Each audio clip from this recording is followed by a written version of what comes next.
Welcome to those of you able to join here now. And also, I know many of you tune in later on through the YouTube video. If you haven't caught these chit chats before, my name is Shailen. My mother, Ranjan Ben, will join us shortly. And we are students of the Brahma Kumaris here in the UK. And these chit chats are really an opportunity to share and clarify points of Baba's morally. And everyone's welcome to tune in. And if you can't tune in, you're welcome to send any questions separately through WhatsApp. And then we can always take up things.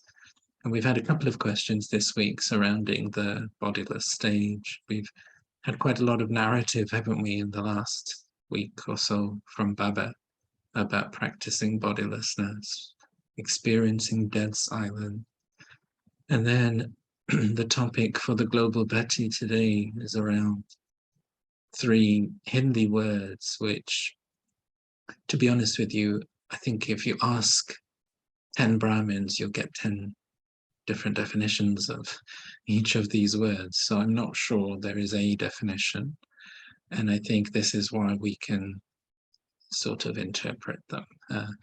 I feel a lot of, I think a lot of the language of the morally, we got to feel it. Not be too worried about the intellectual definitions sometimes. But I think it's nice to play with the words, the language. So the first word that's being explored today is Dehi Abhimani. And we should break down this word abhimaan. So abhimaan, U-B-H-I-M-A-A-N. The word abhi, that means now, or in the present. And man means respect. So if you just use the word abhimaan, it would be translated as arrogance. So it came in the morally in the last week, where Baba was using it and putting the word pure in front of it. You've got to have pure arrogance. So this word abhimaan on its own is a negative word.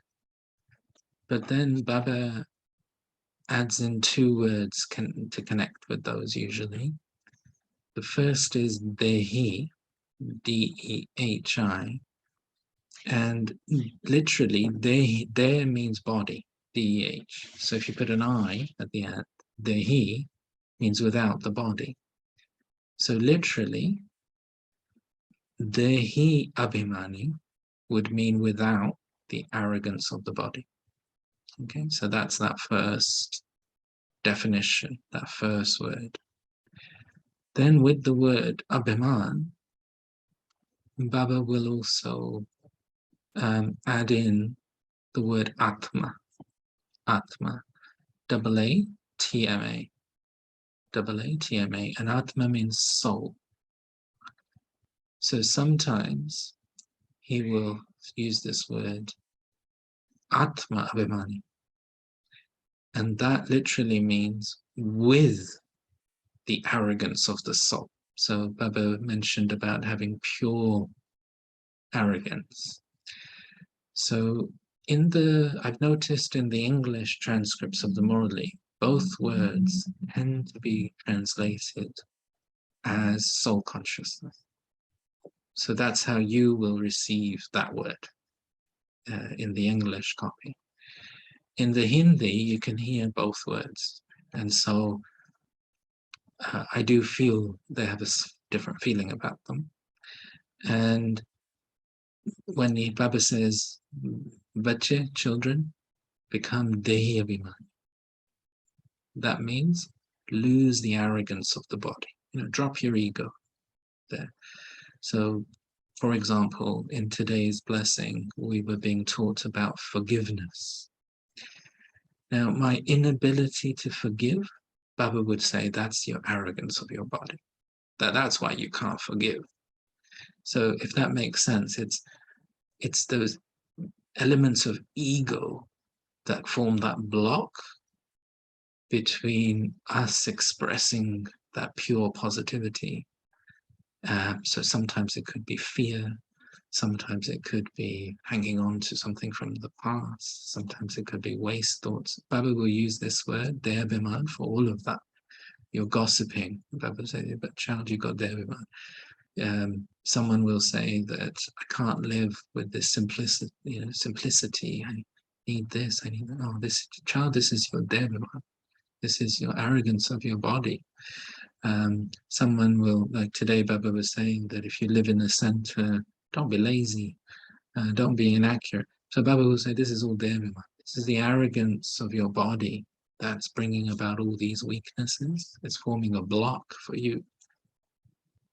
And then Atma abhimaan, that's more consciously where you're practicing. I'm a soul, I'm a child of God, I'm becoming a master almighty authority, I was a deity, like that. So you're consciously practicing the arrogance of the soul.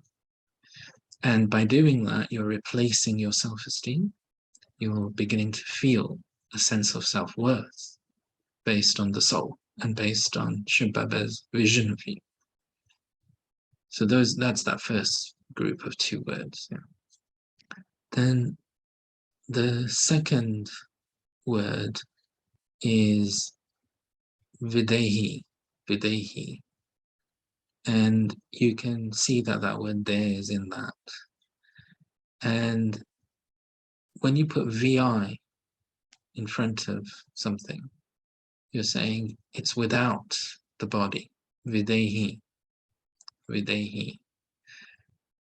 And it means it would be translated as bodiless. And another word that's translated as bodiless, because another word for body is sharir, sharir, S-H-U-R-E-E-R, sharir.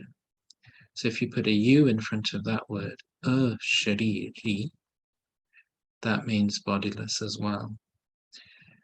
So this word videhi, it comes up in the scriptures as a description of King Janak and his daughter Sita.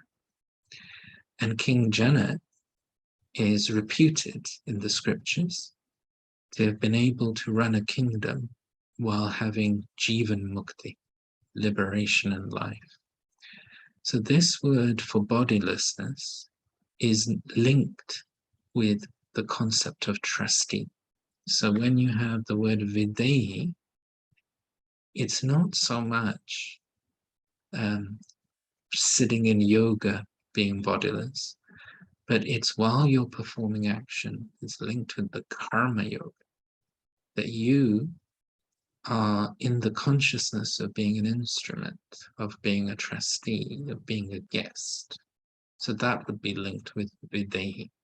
So Janak is reputed to have found the secret of Jivan Mukti. And it's not that he renounced his kingdom. If you remember, that was a narrative in yesterday's Murali, where Baba actually describes sannyasis who leave their family as cowards. And so there's actually, King Janak is a mythological person in the scriptures, although there might have been someone with that name in the Silver Age, but that's more of mythological stories. But there are historical kings of the Copper Age. Many of them are actually recorded as being Buddhist. They're very famous. Baba does refer to them sometimes, like Gopi Chand, and they were kings like Siddhartha. Those of you who know the story of the Buddha, Siddhartha was actually also a prince, and he left his kingdom in search of truth, and that's when the Buddha incarnated within him as well. So there's a tradition in Buddhism of kings then adopting this ascetic life. So there's a few in Indian history. So that would be called videhi, but Janak stayed within the kingdom. So he adopted this sort of monk-like existence while running the kingdom. So that would be called videhi. So Baba says, stay with your family. He said today, you can be surrendered. The challenge is being a trustee. That's the challenge. It's easier if you just leave everything and go and live in a center, because then you obviously are a trustee. Then that next word, shariri, Baba used that word for bodilessness when he was connecting it with dead silence. So that word, I think, is very clearly linked with sitting in yoga and practicing forgetting this drama. The shari. Think back to when you were in the soul world and you didn't even have a body. So if you don't even have a body, how are you going to think about a past? How are you going to think about a future? What do you mean responsibility? You don't even have a body. So when the soul is shariri, it can begin to once again access the experience of dead silence. And Baba said he wants us to develop that. And the experience when Bapdada comes, like, Shiv Baba brings that silence, doesn't he? So he is always in that stage because he never has a body. He's always a sharir. And so he's stabilized in dead silence. He brings that always silence with him. And we saw with the senior daddies saw with Brahma Baba, they talk about that silence developing over the years, and Brahma Baba spending more and more time just in that silence. And I've heard Brother Nirvair share in the 1960s, sometimes they would just be walking through Madhaban and Brahma Baba would just be sitting in the corner with his head slightly tilted, eyes closed, as if he's just disappeared. Devi Janki used to recount how she would go up to Baba sometimes and he's just sitting in meditation. So he would just be capturing moments where he would just disappear. And she would go in front of him and feel that he's somewhere far away. And then she recalls he opened his eyes and looked at her, and he was quite enthusiastic. His eyes were beaming. And he said, "Daughter, do you know how to sunbathe?" And he said he was sunbathing in the sun of knowledge. So I think that's linked with Shiriri. So you've got Dehi Abhimani, Videhi, and Shiriri. I don't know if anyone else wishes to offer any other definitions or thoughts. So brother, would it be safe to say that in Soul's world, we are in dead silence? Yeah, yes, that's right. So Baba was mentioning today how all souls will go and sit in their section. So we are static there. And this is why now I enjoy practicing traveling in the soul world through yoga. So the actual experience of the soul world is something that Baba wants us to practice through our divine intellect now. But when we're in the soul world, then we are a seed, complete dead silence. So the real joy of silence is actually practicing now. When we're in the soul world, we're very static and our mind is merged within us like a seed. So it's that type of dead silence. The type of dead silence we have to practice now is the ability to use thought and access that experience of dead silence. So that's where our practice of concentration has to take us. So I think the drill of it is in between in the day, just to capture 30 seconds, 1 minute of forgetting the drama. as if the drama had never occurred. So sometimes I like to practice it where I tell myself that I'm the only soul ever created. And somehow that helps me. If no one else exists, I'm going to think about. There's no drama, right? It's just me and Baba. So I think we've got to feel it. The theoretical understanding is one thing. Barbara Ben, you've come on the screen. Did you want to come in? Yes, rather. Is it more practical to do this bodiless dead silence, like in traffic controls? Yes. Because to me, it's very difficult if I'm moving. I have to be still. Is that okay? That's my sense from the words. So my sense from the word videhi. Now, you see, you are at a disadvantage hearing the morally in English. So I think I heard the morally in English for my first 15 years. 16, I began to learn Hindi slowly from about the age of 17.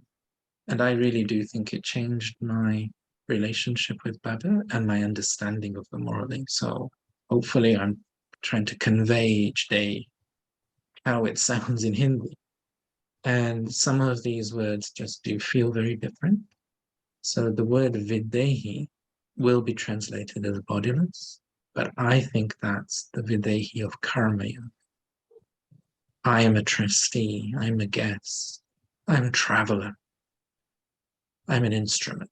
So those consciousness that Baba tells us to practice to remove the I and the mind, I think they are linked with this word videhi, which is also type of bodilessness. But as you say, I think the practice of dead silence, we have to really start off, and we even do it sitting down. And Baba said to us the other day, didn't he? Maybe yesterday or the day before in the blessing about practicing concentration. And we've got the Murlis every Sunday about tapasya. And tapasya is all about concentration.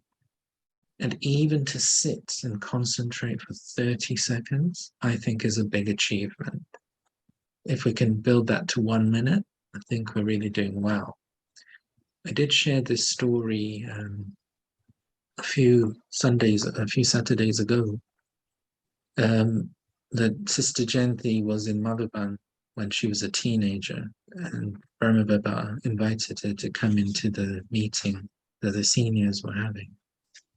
And she recalls Didi Prakashmani starting off that meeting, sharing her chart of the point form. So, brothers and sisters who were with us a couple of Saturdays ago, you'll remember that we read morally on the point form. And the Daddy was saying at that point, her chart was 30 minutes in a day of being able to stabilize in a point form. And Jayanti Ben recalls Baba listening and then being in a few seconds of silence as he was giving drishti to Daddy. So at this point, Didi Prakashmani has been with Baba about 30 years. And she was a very attentive yogi. She was not a careless yogi. And Baba just looked at her and said, that's what Baba would expect. So I think Baba and Mama, they were able to do it quicker and able to get into dead silence quicker and longer. But Baba's looking at the children and thinking, okay, if you've got earnest endeavors, it's going to take you a bit of time. But as long as this is why Baba says to us, you've got no time, because it does take time. And so as long as you are practicing intensively, it's about incremental building for us. And then we should reach a point where it's no longer incremental anymore. And so Baba says you then develop a mastery. So Baba sets us this target of being able to stabilize in any thought for as long as we want, whenever we want, in 1 second. So Baba, if you listen to any of Bapdada's drills, he always says in 1 second. Can you do it in a second? And then he adds to that, can you do it in the middle of chaos in a second? So that's the level of mastery that Baba wants us to get towards. So this is why he says you got no time to waste. You got to really get on with it. Sister Maria, you've come on screen. Do you want to come in? You have to unmute yourself, sister. Om Shanti. Shanti. And whoever wants to follow this tapasya, we've been translating the booklet for the 100 blessings for tapasya, which was given by Daddy Prakashmani. And we are now on the 30th day. If you would like to join us, it is in Italian and English. You will see the English in green ink. Yeah. Just go to Google Groups and the title is Tapasya Italian. So anyone can join and whoever wants to join us. Will you send me the link, sister? I don't know if you did send me the link. Will do. And speaking of pure pride, pure arrogance, since our 2-year-old BK sister is now president of India, some BKs in Madhuban are saying, don't, for the need for protocol, don't spread the word too much. But on the other hand, there's this pride, this excitement. This, how do you say, pure arrogance that one of Baba's children is head of the state. That's true. Yes, I think it is exciting. And I mean, Baba tells us, doesn't he? And we're going to hear a little bit of an extract today about the advanced party. And so what you have is, when I look at these souls, like the Sister Drupadi Murmu, who's been ratified as the next president of India, I look at these souls and I think of actually the souls that Baba mentions to us in the Muralis that we hear. He was mentioning souls that are in bondage, for example, this week. And he was saying that their yoga is better than those of you living with Baba. You know, they're closer. And I know that this soul, she was born in this life in 1958. So I just feel that she would have been one of those souls who had been with Baba, met Baba in the 40s, 50s maybe.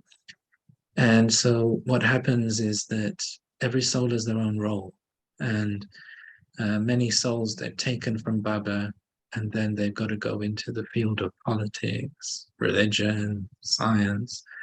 So I just think we're going to see more and more of these souls. And it looks like in India in particular, it's accelerating in that direction.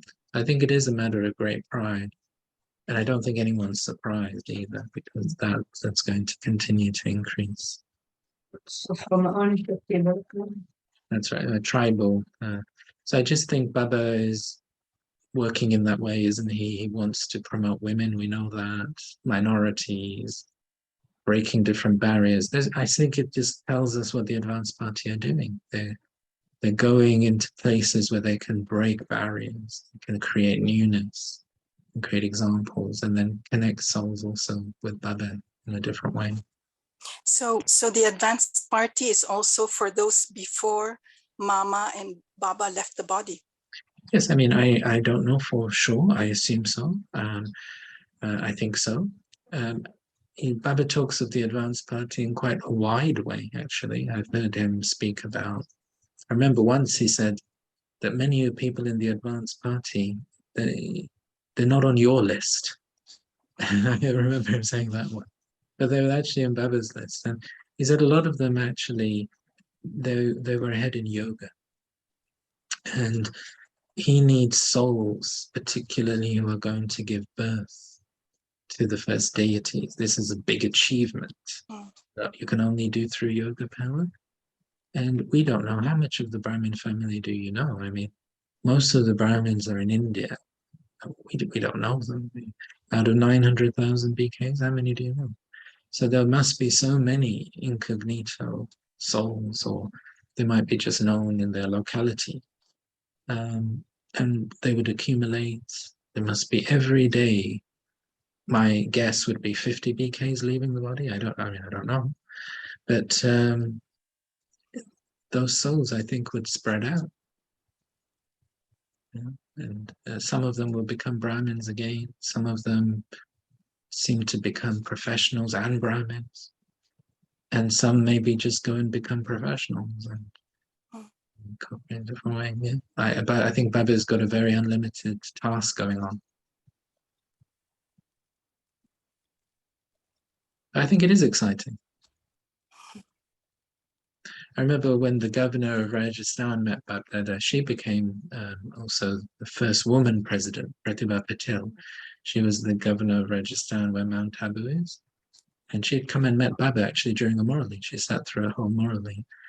And I remember her saying to Baba that you built this fortress here for everyone. And I think they understand it to be Brahma Baba coming into Delhi Gulzar. I don't think they accept that Shiv Baba, this current president, the president-elect, she is actually leaking. But others who've even met Baba, I think they get to the point where they think, okay, Brahma Baba's coming back. And I remember Baba saying to her that the only thing that can save India will be more women leaders like you. And I think he said that once to another, again, it was a sister who became the governor of another state in India too.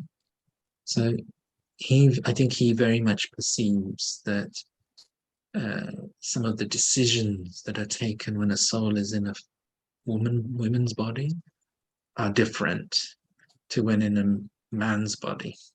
And so I think he feels there's better balance going on there. Maybe, and he put it that way, that the only thing that could save India is if there are more women actually involved in this sort of decision making. So I think Baba's got a big task going on. We only know a little bit about.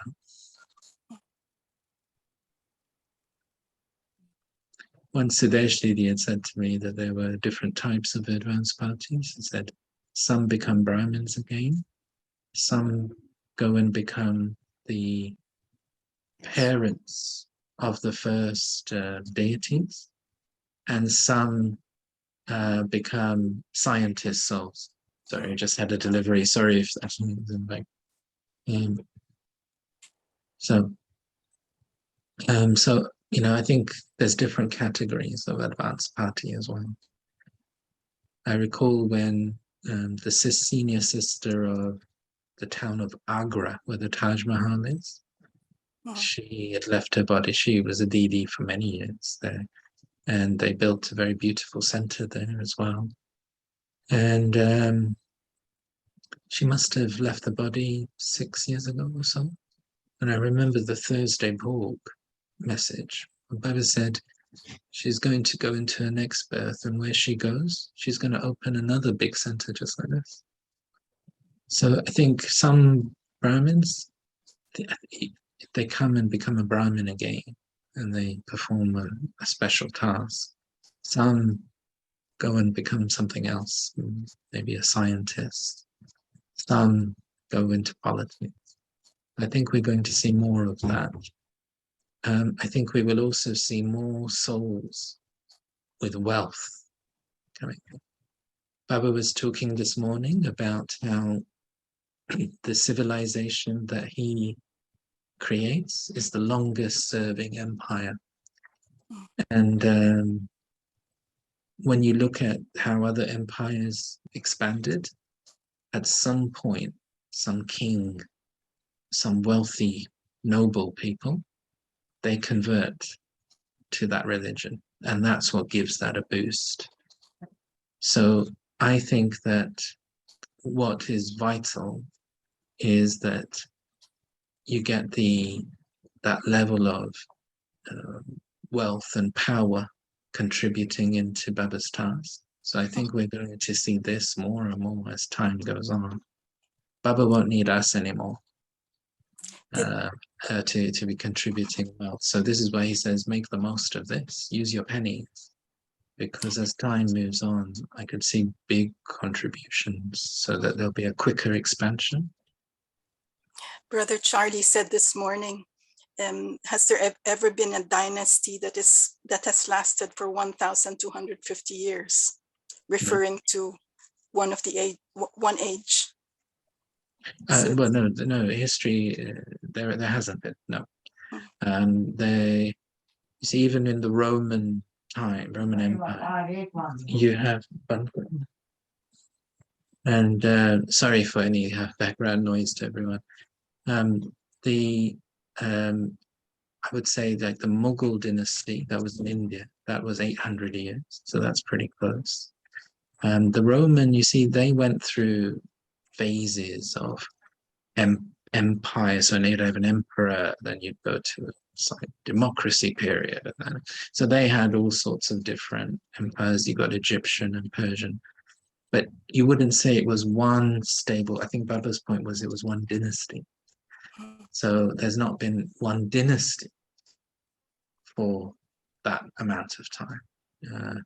Even if you put it all under one sort of broader empire, the dynasty keeps changing. thank you. You're welcome. Could I ask a question? Yes, Shanti. Good morning, Sister Lance. Shanti, Shanti. You spoke about the Sharivi and the Videhi forms just now. How does that merge with the seed form and also the love lean? So, a couple of weeks ago, we had a chit chat on the Shiv mantra. So if you haven't had a chance to catch up on that one, you might want to tune into that episode. That was the Murli of the 18th of January, 1994. And Baba was emphasizing the usage of merging in love. He said, this is not just a magic mantra. This is the Shiv mantra. This has got enormous power.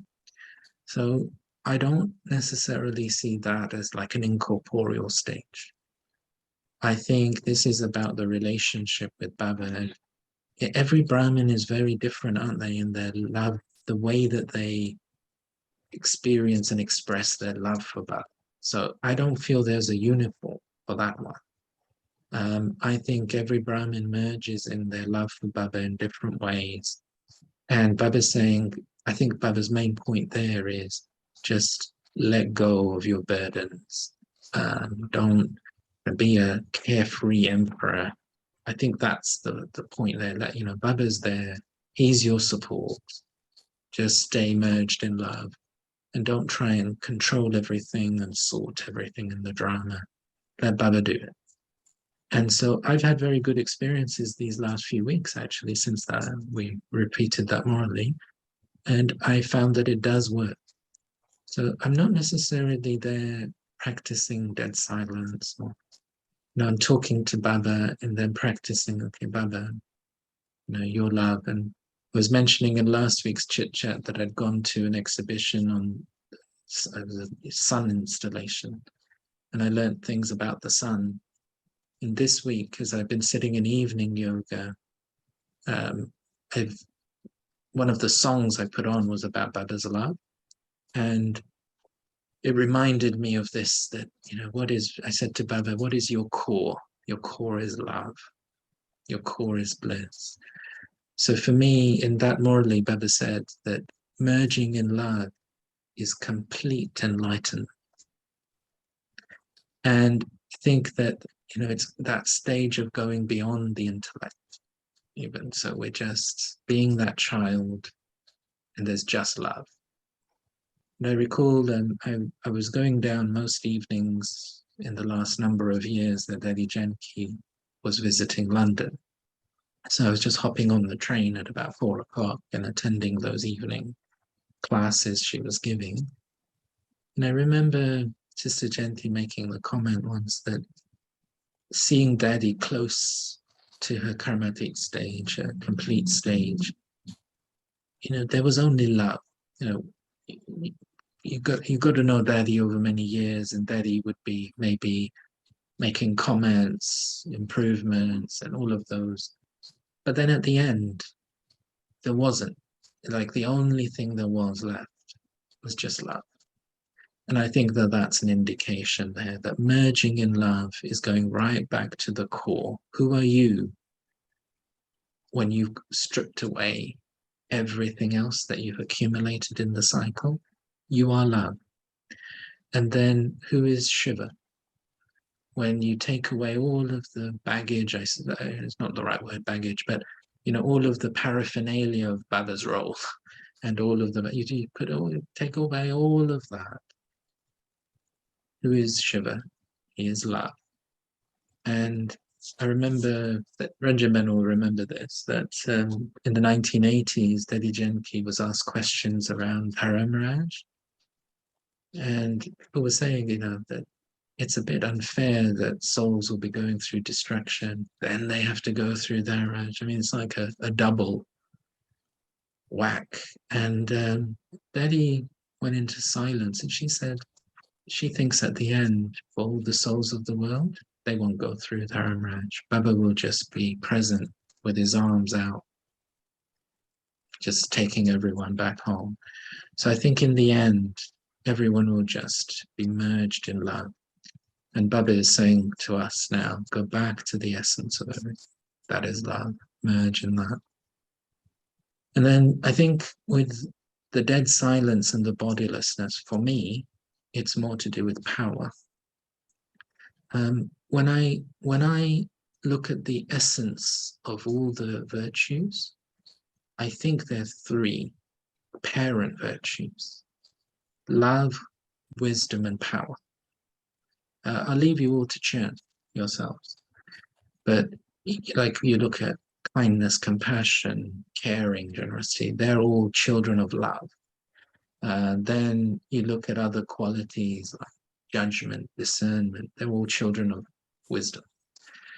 And then you've got power to face and accommodate and tolerate, and other things, many other things about destroying sanskars, conquering vices.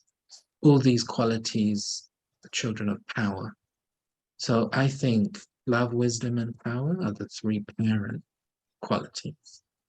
And if you could even analyze each day's morally and write your notes under these three, you could just have love, wisdom, and power, and then take morally notes under each of those.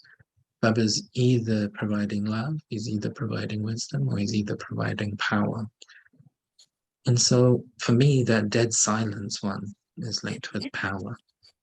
That I, the soul, need power. I need to recharge my battery. And the quickest way to do it is to experience this dead silence. I think that as Brahmins, Baba says to us that you pass in the subject of love, but you as Brahmins, you're not all that powerful. And I've heard Baba say that quite a few times, that all Brahmins are number one in love. We're not number wise in love, but we're definitely number wise in power. And Mama and Baba, they seem to have been able to pull this power. So I was describing it the other day as, it's like a nuclear energy that they tapped into from the sun of knowledge. That Lady Janki used to say, they never saw Mama make any effort.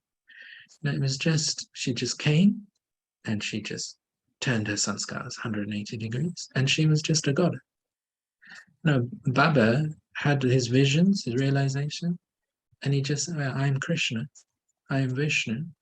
And people began having visions of Krishna. It was not, they didn't have a incremental 50-year, bit by bit.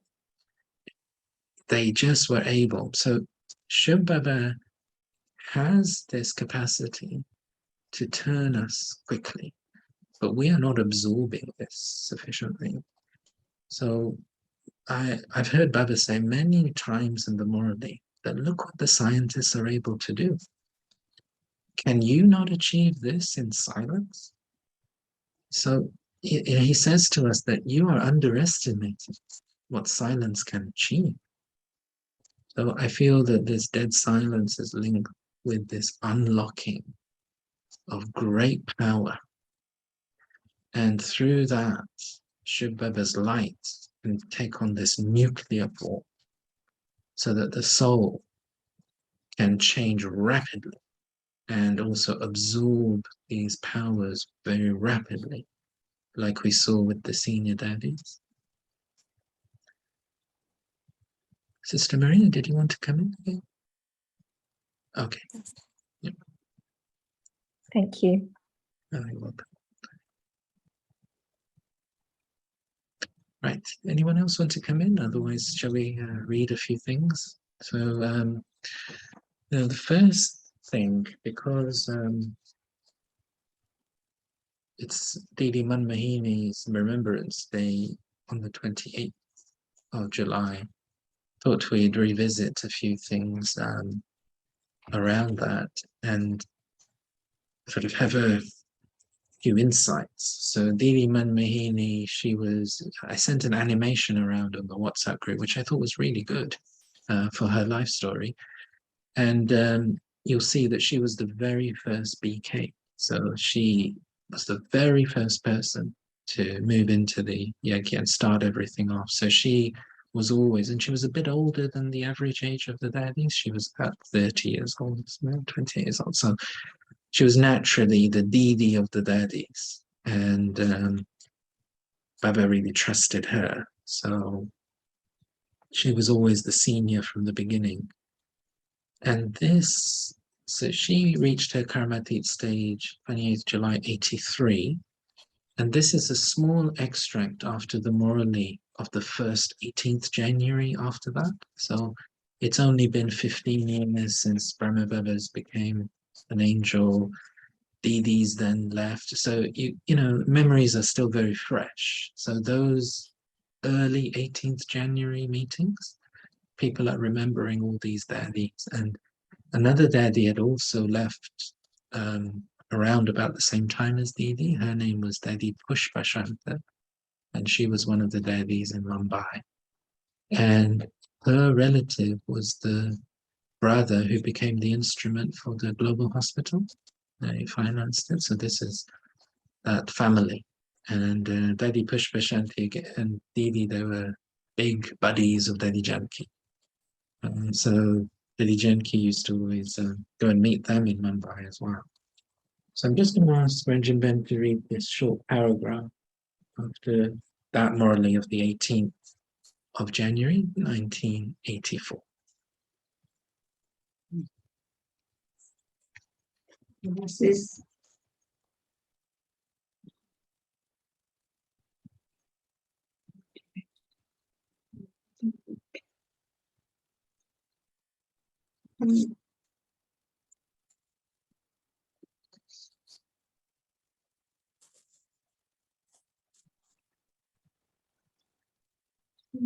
just a piece of I was trying to get to the date I couldn't see. 18th of January, 1984. Okay. Is it possible to centralize on Centralized? Ranjan Ben, the camera? Is it possible? I don't think so. Okay, it's okay. Yes, and I think she might not like that either. Okay. Om Shanti, good morning. Shanti. Today, all the loving, special, serviceable children were called to the subtle region. Jagdamba and Didi were also called.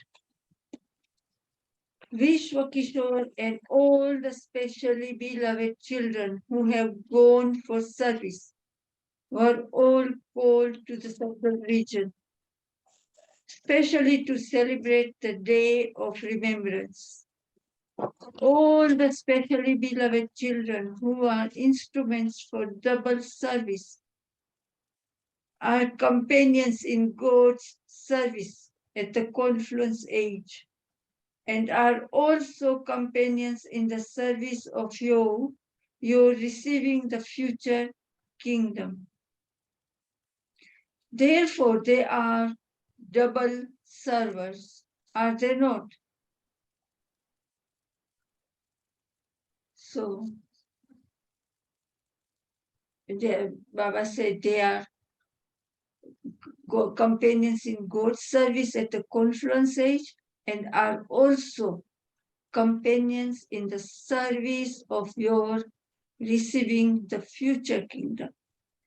Therefore, they are double servers, are they not? Such double serviceable children have given special love and remembrance to all you loving and cooperative souls who have come to Madhuban. Today, Bap Dada is giving a message of love and remembrance on their behalf. Do you understand? Some of you remember one person and others remember another person. All the advanced, effort-making children who are instruments for service with the Father, whom you have been remembering in your thoughts, have given all of you love and remembrance in return for your remembrance of them. Pushpasanta was also remembering you with love. How many such names can Baba mention? There was a special party for everyone in the subtle region. Didi gave special remembrance to the double foreigners. Many of you specially remembered Didi today, did you not? Because all of you, double foreigners, only saw Didi. You didn't see Jagdamba or Bhau, that is Vishwa Kishore Dada. Bhau means big brother. This is why you all specially remembered Didi. In her final moments, she was completely free from any waste thoughts and also free from attachment. She too remembers you, but that is not a remembrance that pulls you. She is a liberated soul. Their gathering is also becoming powerful, means the advanced party, they are becoming powerful. They are all very well known. Acha. Some foreign brothers and sisters. So again, a little bit of insight there. That gathering, now that was in 1984. Since then, nearly all of the daddies have gone on. So that gathering is becoming more powerful. Baba is telling us that they're double servants. They help in Baba's task, and they become instruments to bring the future kingdom. So they'll be playing different roles in that way. I remember at that time as well, there was a morally where Baba said that in the politics of India, one party will begin to dominate, and that will be connected also with your kingdom becoming one. And at that time, the BJP party, not even sure how many MPs they had. So Baba was telling us from there that there's some sort of connection there with the politics of India, Baba's task, the handover of kingdoms and things. I think there'll be different roles made there.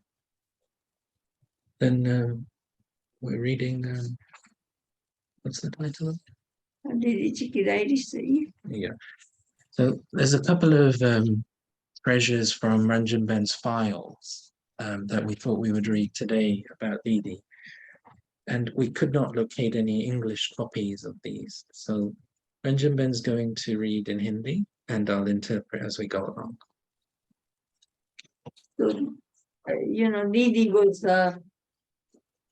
very accurate and she was punctual and she was very jolly. She was like a friend. So whenever double foreigners, if someone was late in the class, she would just, pull their ear very friendly way a nice way for being late.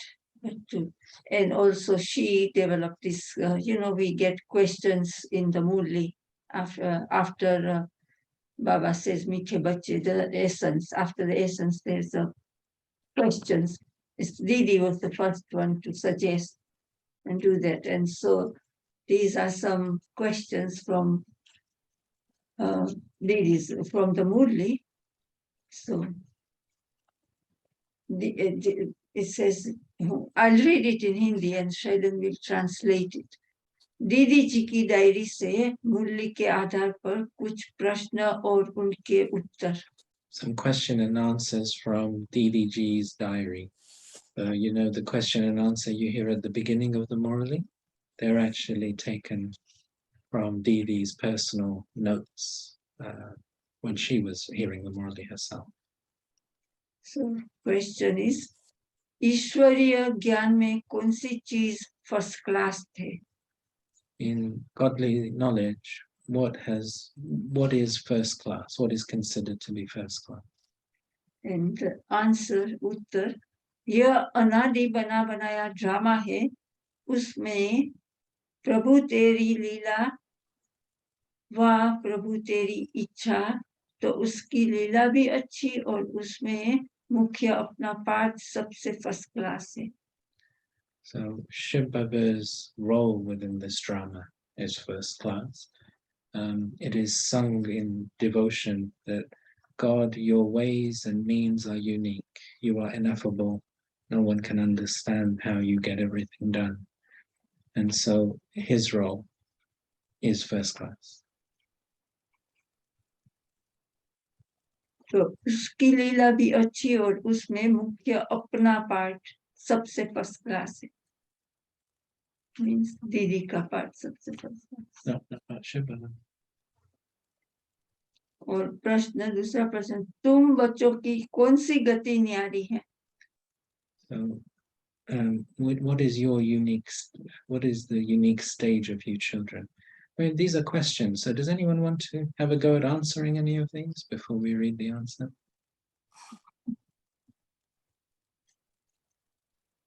So what is unique about the stage of you children? What is the unique stage of you children? The flying stage. Great answer. Anyone else like to offer an answer? Soul conscious state. Soul conscious state, yeah. I think all of you can imagine Didi in front of you asking you, so you can have that experience.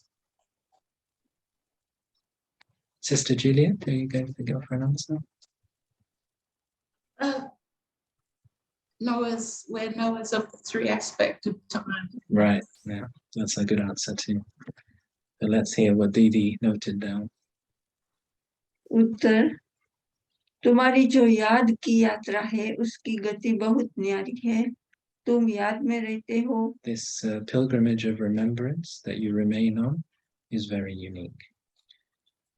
तुम याद में रहते हो और हर एक के पाठ को देख वाह वाह करते हो.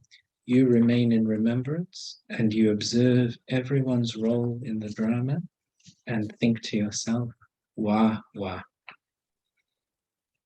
बेहद का खेल देख खुश होते हो. खुश रहने वाले कभी किसी से घृणा नहीं करते. अगर कोई You see this unlimited game and you remain happy. And someone who remains happy can never have any dislike for anyone. अगर कोई करते हैं तो उन्हें खेल में मजा नहीं आ सकता. यही सबसे न्यारी गति है. If you dislike anything or anyone, you can't enjoy this game. And this is the unique stage that you children develop. प्रश्न, कठिन योग और सहज योग का एक शब्द में अंतर सुनाओ. Can you relate one word that separates the definition of difficult yoga and easy yoga? So what is the one word that makes yoga easy?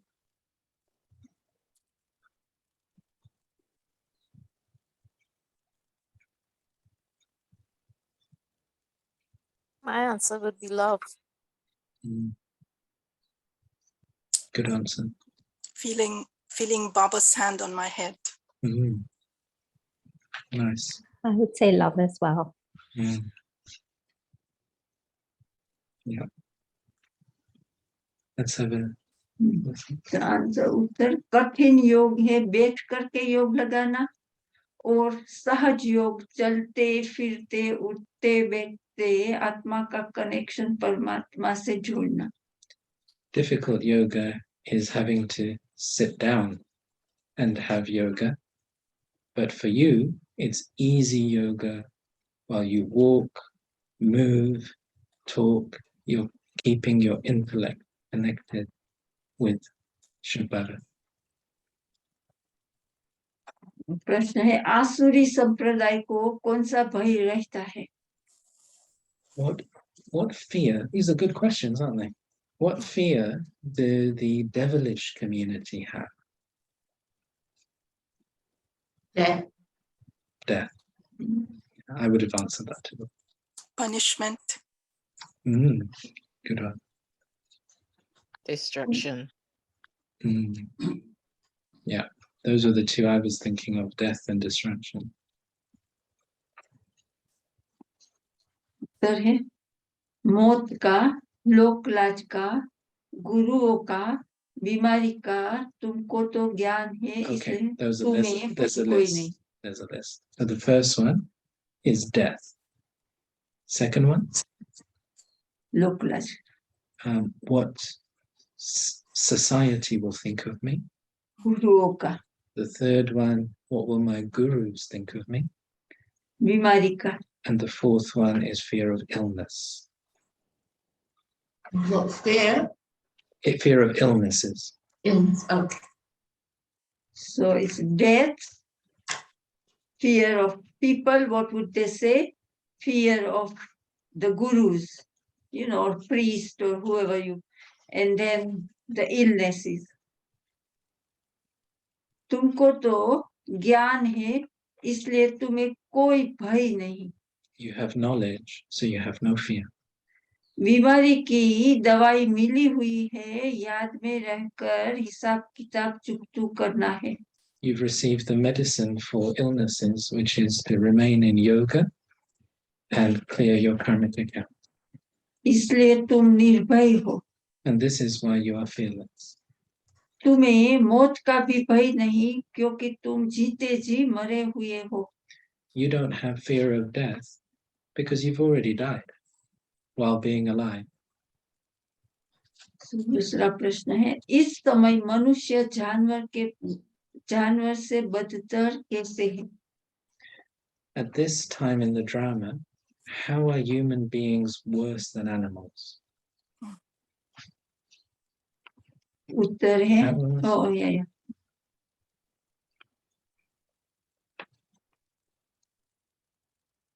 The intellect has completely died, the consciousness of itself, so that they are worse than animals because of the actions that they perform.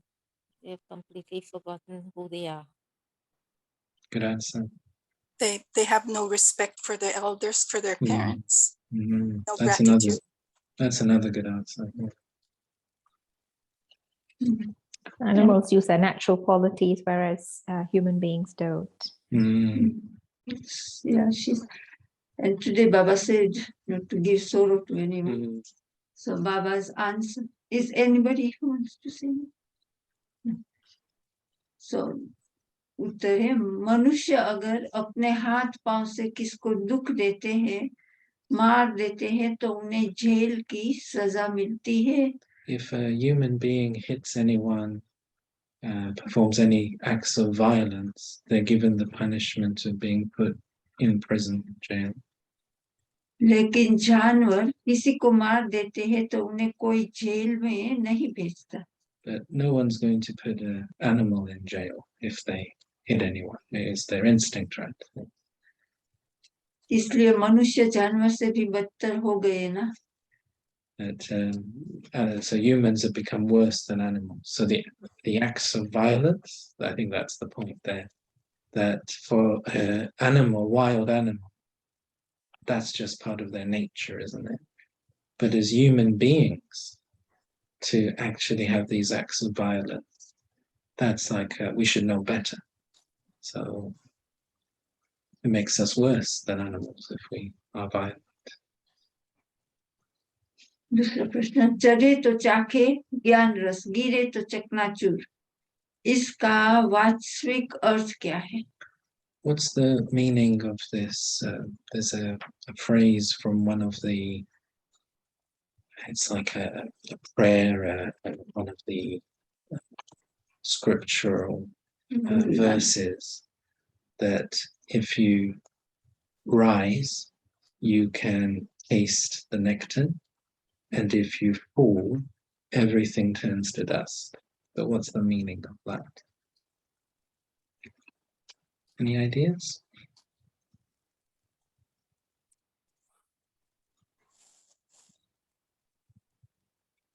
Is it to do with if you move away from Baba, you fall, and you forget the knowledge, you forget everything. But if you stay with Baba, then you're progressing, you're rising. So it's the way we live our lives. Yes, I think so. I think that's the answer I would have given. Just today's only, yeah, but it's... Go ahead. उत्तर है, तुम जब चढ़ते हो तो आधा कल्प ज्ञान की प्रारब्ध भोगते हो, फिर आधा कल्प के बाद चक्कर के हिसाब से गिरते हो, फिर विकारों के वश पाप का घड़ा भरता है तो चकनाचूर हो जाते हो. And Sister Shayla is also saying in the chat that the higher we go up now, the more there is a fall. But Baba's actually, or in these notes from Didi, from Baba's morally, he's being kind to us. He's not focusing it on our efforts now. He's saying that all of you rise very high and become deities. So for half a cycle, you are tasting the nectar of life. And then from the Copper Age onwards, you begin to fall. And by the end of the Iron Age, everything you had originally, it's all turned to dust. So this is the meaning of that phrase in the unlimited. Because the vices are increasing and so पाप का घड़ा भरता है. And yes, so the pot of sin is continuing to be filled. And then it bursts. प्रश्न, तुम बच्चों को त्रिलोकी और चक्कर का ज्ञान है, बाकी वर्ल्ड का ज्ञान नहीं है, वह कैसे? So you children have the knowledge of the three worlds and the cycle, but you don't have the knowledge of the world. Why is that? How is that? So you've got the knowledge of the three worlds and of the cycle, but you haven't got the knowledge of the world. Why is that? How is that?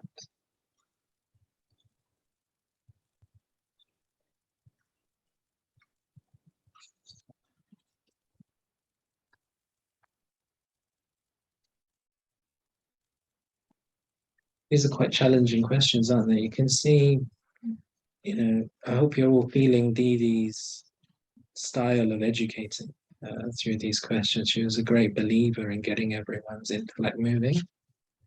She used to call this, what we're doing now, she used to call this badminton.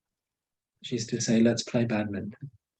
And what she meant was this question and answer, this back and forth. She was a believer in dialogue. She didn't give classes. You won't hear class transcripts from her. She was a question and answer style teacher. And I think they're really good questions. And let's hear the answer. Yeah. I'm not sure. But even yesterday, Baba mentioned in the Moonly that, you should give this knowledge to school children, that real history, geography, what is, remember? तो प्रश्न तो था ना कि तुम बच्चों को त्रिलोकी और चक्कर का ज्ञान है, बाकी वर्ग का ज्ञान नहीं है, वो कैसे? We've got one answer of Sister Shayla saying it could be that there are many Brahmins who don't have a Lokik education, so maybe that's what that means. बाबा का उत्तर है, इस वर्ल्ड में अर्थात पुरानी दुनिया में क्या क्या हो रहा है, तुम्हें इसका ज्ञान नहीं है. So yeah, so many of the sisters who or brothers who are Brahmins, they don't know about what's going on in this old world. They're not following the news of current events.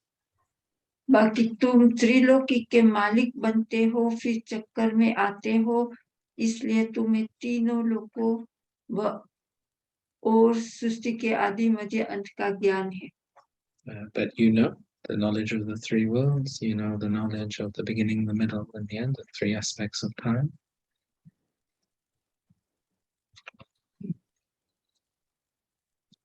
But you think of people like Devi Gulzar, they're very much like that, aren't they? They're very, very focused on knowledge and yoga, not really any awareness of this world. And it reminds me of a anecdote that Brother Nirvera shares, where Mama was in Mumbai in the early 1960s, and him and Brother Ramesh had a car. So him and Brother Ramesh had taken Mama to just see a few things in Mumbai. And one thing they wanted to show was this new neon sign that had been put up, like a huge billboard for Pepsi Cola. And the bottle was filling the glass, so you could see the movement. So it's quite unique at that time. The bottle filling the glass with Pepsi, and then it empties, and then it fills the glass. So they wanted to show Mama to say that maybe we should create something like this with one of Baba's pictures, because Baba was into his big pictures and big attention for Baba's knowledge. And as they took Mama around, Mama's response was, this world doesn't exist for Mama.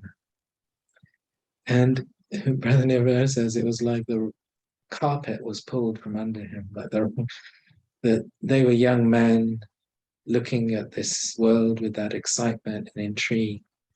And for Mama, the old world didn't exist anymore. She was living in this subtle region, in this soul world. So I think that's also the essence of that answer just now.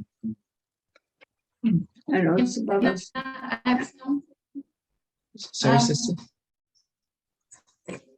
I was just, if I could add something, it reminds me of something I heard a sister say at Global House years ago, and it made me realize how detached some of the sisters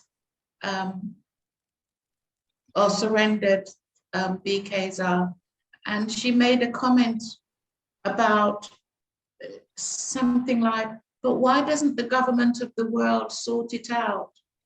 And it suddenly dawned on me that she thought there was one world government of this, this world. And it made me realize how detached she was from everything that's happening, that she thought it was one world government that governed the whole of this world.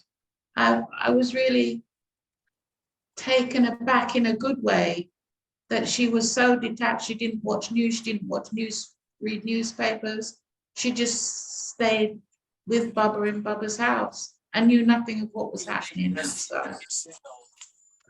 Yes, I think that's nice. And what it is also is that Baba wanted to create this cocoon sort of atmosphere. And I think brothers and sisters who do live with their families, do go to work, they always appreciate retreats, don't they? Because that's their time to switch off. So we need BKs who are not connected with the Lokik world to create atmospheres like that.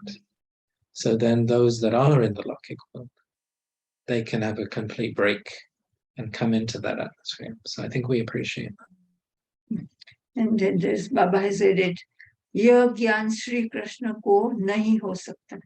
This knowledge, Of Sri Adi. Krishna cannot have this knowledge. Last question. So I suppose as deities, we're even more innocent because we don't even have Shiva knowledge. So we're moving into an even more innocent stage. This is last question. इतना बड़ा महायज्ञ चल रहा है, लेकिन बाप दादा बेफिक्र रहता है कैसे? So there's such a huge yajna that Baba's created. And yet, how is Baba able to stay so worry-free?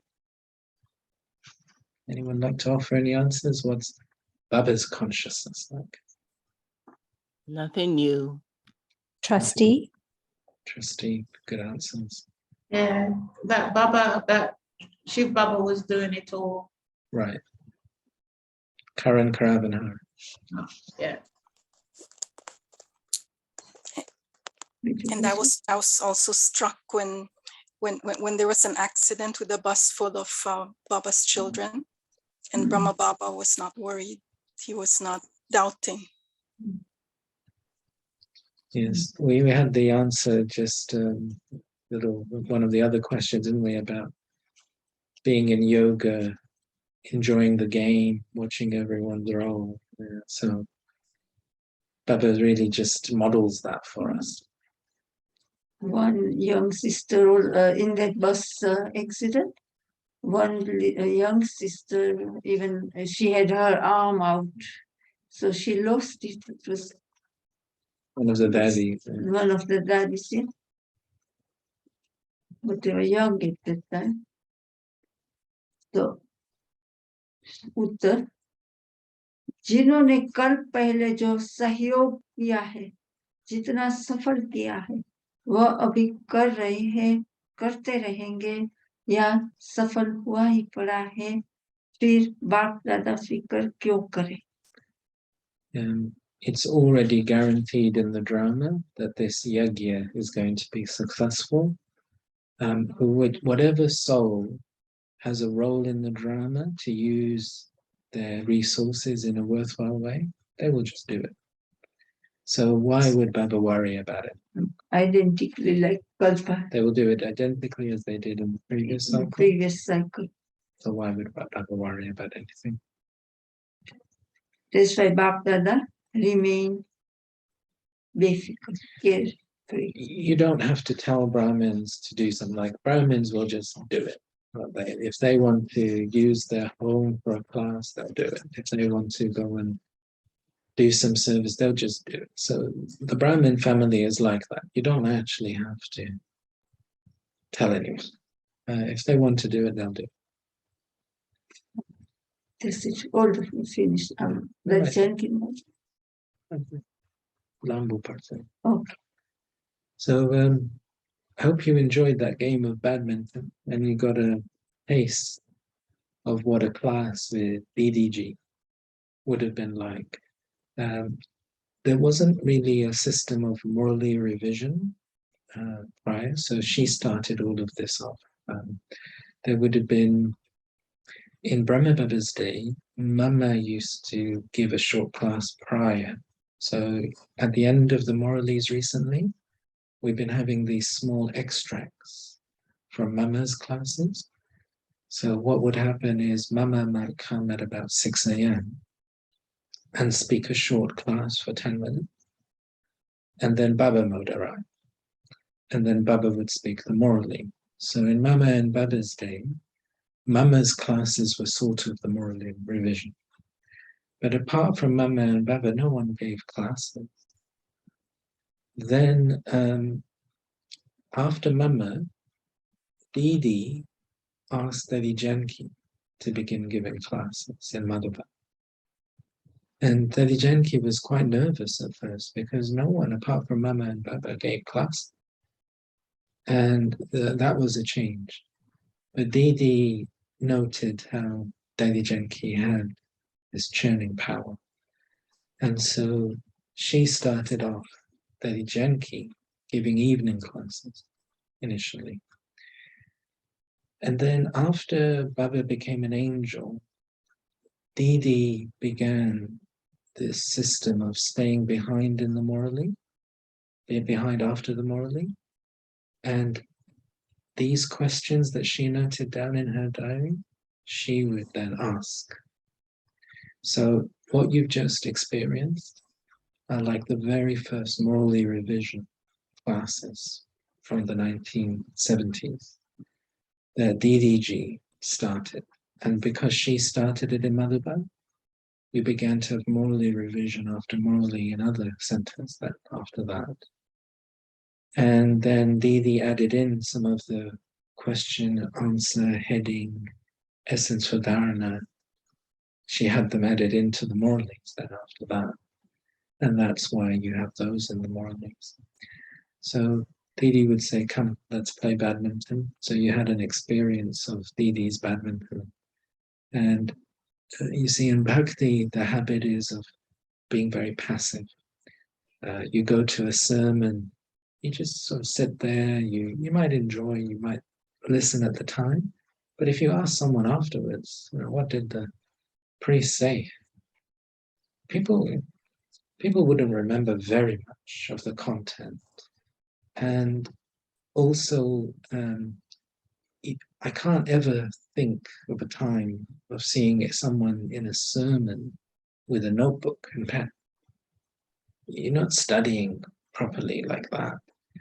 But Didi would not let anyone come to the Morali class, none of the Mother Universities without a notebook and pen. So she was trying to, mothers as well, trying to get everyone into that student mode.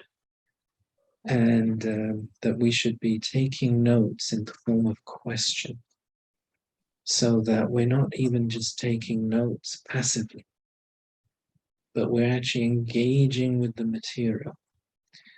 And it's a very good, those of you who know about the ancient Greeks, like Socrates, he was also into this style of education, asking questions, dialogue. So in the Lokik world, we would call it the Socrates or Socratic method. And so Didi brought that into our engagement with the Morali. And I think we can all learn from that and continue to learn from that now. Didi also started evening yoga as a system within Madhuban. She also started off Amrit Vela as being a fixed principle. When you hear the Moralis, you'll hear Baba say children should wake up early in the morning, but he didn't specify 4 till 4:45. Didi then fixed it because she thought that if it's fixed in our routine, we're more likely to do it. If you just leave it open, people then don't do it. The Thursday Bhog offering as well, Didi fixed that. So I remember Brother Ramesh sharing once that they used to offer Bhog at different centers at different times, according to the convenience of the center. And Didi used to tour around centers, making sure that there was a standardization of systems. As centers were being established, of course, you get variability. And there wasn't much of a support structure in the 50s and 60s. So one of the things that she noted was that Bhog was being offered at all different times. And she was keen that there should be at least one time in the week where the whole class sits together to offer Bhog and shares food together. And so she then decided that Thursday was the good day. She then consulted with Baba and they agreed that Thursday was that special day because it's the day of the Sadguru. It's the day of Jupiter. So it's got special vibrations with it. So Didi started that. And then many centers, they also have a Sunday. So what Didi said was that where people can't come on a Thursday, but often on a Sunday, for example, in places like Delhi and Mumbai, where it's big set cities, people are coming from around the city on a Sunday and gathering in a bigger class. So she started also the Sunday Bhog offering that's then emulated. So you look at the influence, then the traffic control system she started in 1974. Baba had spoken immorally that around this, in between in the day, practicing bodilessness, practicing a drill. So her and Daddy Prakashmani, they decided that we should do it 5 times in a day, and they began playing the music in Madhaban to signal those times. So they started that. Then in 1978, Didi and Daddy Prakashmani, they started off the 3rd Sunday World Meditation. So again, Baba had spoken immorally where he said that the Brahmins should sit to serve the world and do it collectively as a global gathering. So they decided that they should again fix a time. So every 3rd Sunday of the month became World Meditation time. So even though most BKs did not meet DDG in the physical form, if you look at a Brahmin's day-to-day routine, wherever you go now in the world, you're actually following the routine of DDG.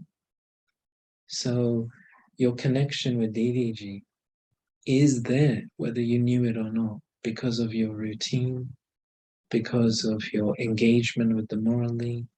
That's all. The system of classes, the system of morally revision, all of that is sourced from DDG. The system of offering bhog together, eating the bhog together.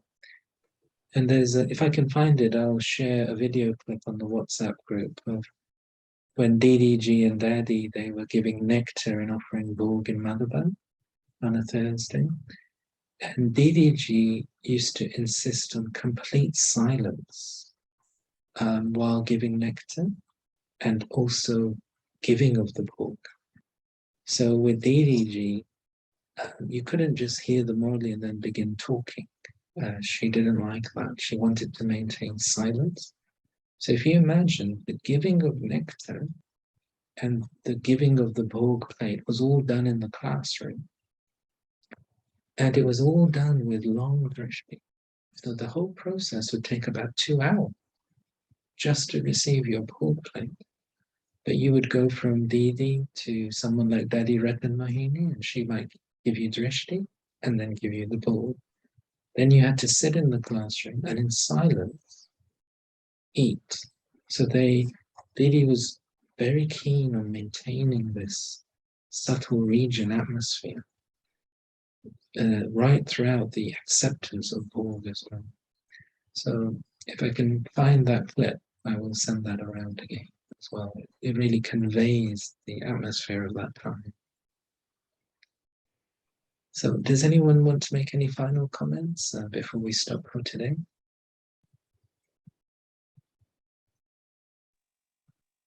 Shanti, I really enjoyed listening to the question that Didi posed. I was fortunate to meet Didi in the early days. I was going to Madhaban in the 80s, early 80s, and she had that powerful drishti when you sit in front of her, and the way she would just nod her head. So much so I used to imitate her with the Bajan group, you know? We used to have fun. Yeah, so yeah, it was very, very, very good having that connection with Didi, subtle as well, in a subtle form. Shanti. Thanks for sharing that. Yes, many people in London do recount Didi's powerful drishti.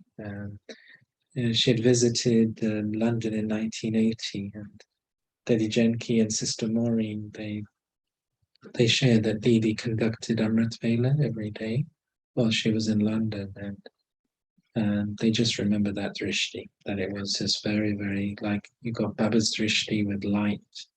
Didi's drishti was also very special. And Didi, she wasn't one for sitting and giving lots of classes. It was all about yoga, silence, churning the morally. Sister Shashi in Madhuban, she shares how she, once Didi asked her that, Shashi, you're busy the whole day. When are you having time for yourself? And Sister Shashi said, well, I'm practicing karma yoga, soul consciousness, that sort of thing. And Didi said, no, you have to fix your evening 7 to 7:30. No compromise. That's got to be time for yourself. So Didi was very much about routine, time for yoga, not just that we're busy all the time and it's okay. No, it's not okay, even if you're doing service. You must focus on your yoga. And Sister Rekha, who was in Tanzania, she had some ill health in the early 80s and found herself in a hospital, I think in Mumbai, when Didi happened to be visiting some Brahmins. And the first thing Didi asked her was, Rekha, are you getting up for Amrit Vela even though you're a patient in the hospital? And the sister was saying, no, Didi, I'm feeling a bit weak. I need my rest.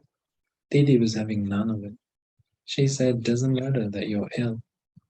You're going to get better if you wake up from Vela. It's going to be that power from Baba that's going to help your body.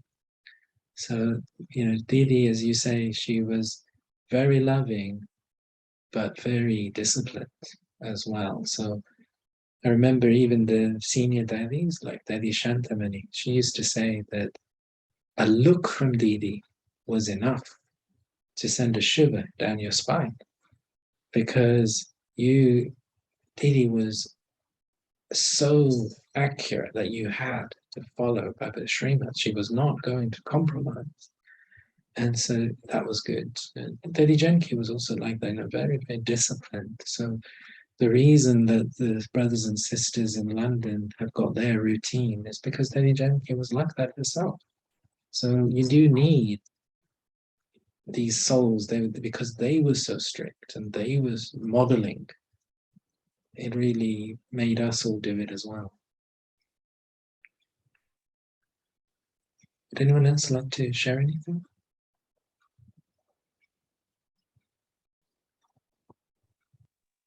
I was thinking, like all these seniors that were there, the daddies and stuff, while I think at the beginning we would have seen discipline, a lot of discipline. But I see in particular for us, like Sister Mohini, like when we first met her, I always, for me personally, I always felt that she was always like Daddy Janki, looking to see how to improve you, wants that for you. So at times I will feel sometimes I'm wondering if they're judging or so.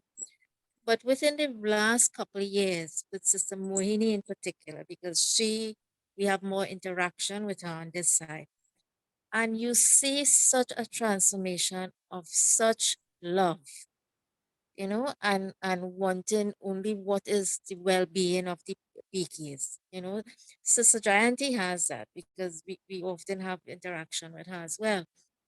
But for Sister Mohini, she's to visit Trinidad often. And I saw her as a disciplinarian as well, you know.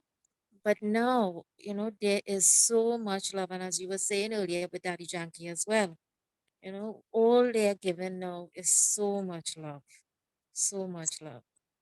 And you realize where we are, where time is concerned, where it's moving, each PK. And I think each PK in their own way is also moving towards that as well. Um, this unlimited love for the family and for the drama.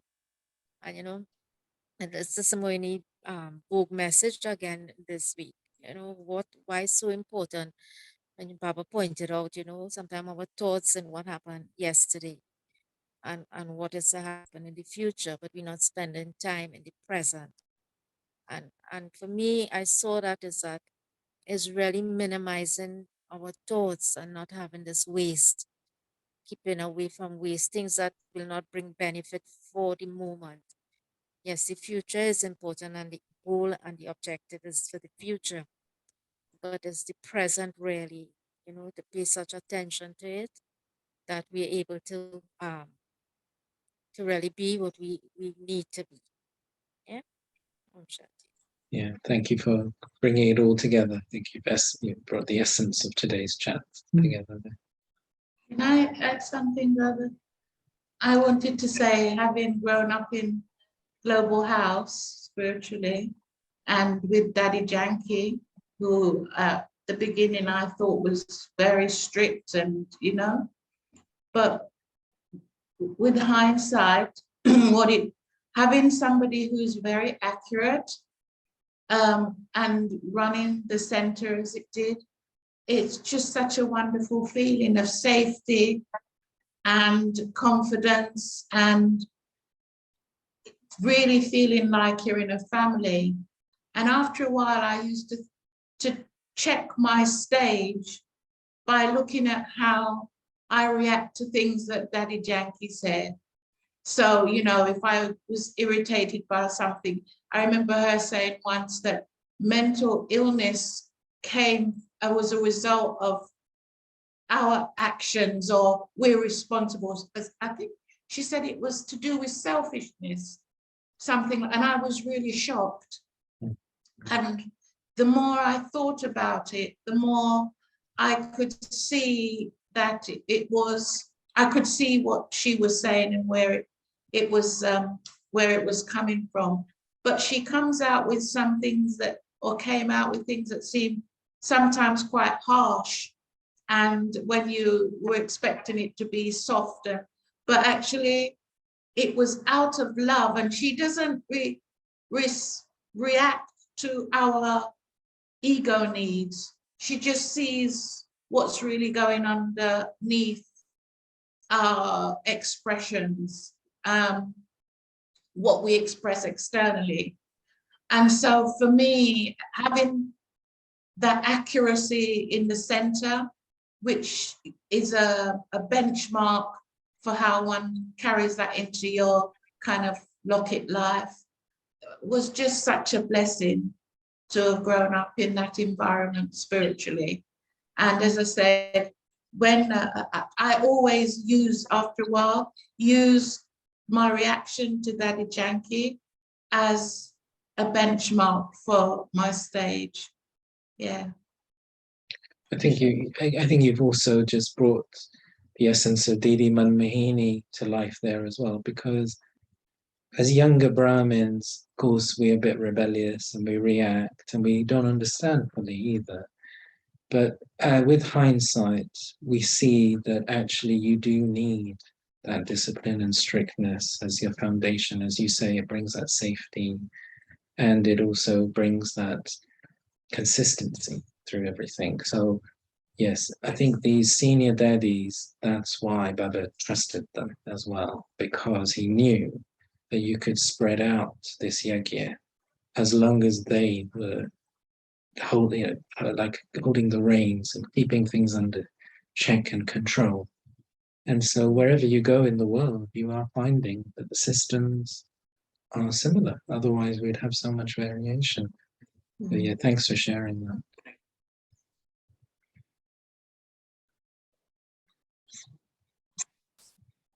Any final comments from anyone?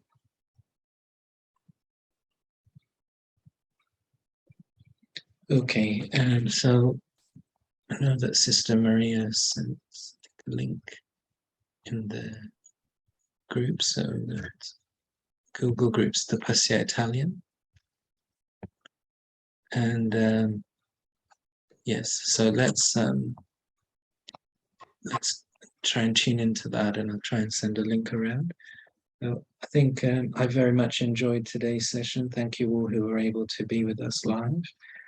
And I could feel Didi's presence through that question and answer session. It really made me think, actually, I have to say. And then those of you that are tuning in later through YouTube, also greetings to you. We do think about you as well. And thank you for tuning in at a later time. And if you do have any questions afterwards, feel welcome to WhatsApp me. So Om Shanti to everyone. Have a great week. Om See you next Shanti. week. Om Shanti Shanti. Prabhu, Om Shanti Ranjan Ben. Shanti. Om Shanti. Om Shanti. Bye bye. Bye-bye.